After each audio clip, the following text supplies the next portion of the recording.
यो चाहिँ ह्याचलाई पनि एनोटेटिभ गरेको है।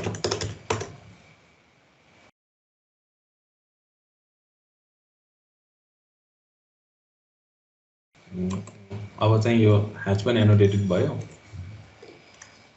1:50 मा यस्तो आइरहेछ भने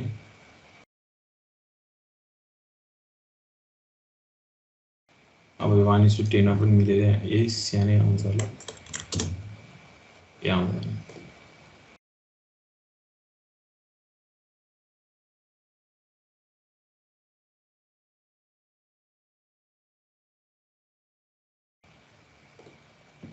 यो ह्याच पनि एड गर्यो। यसमा पनि सेम छ, यसमा पनि सेम छ है।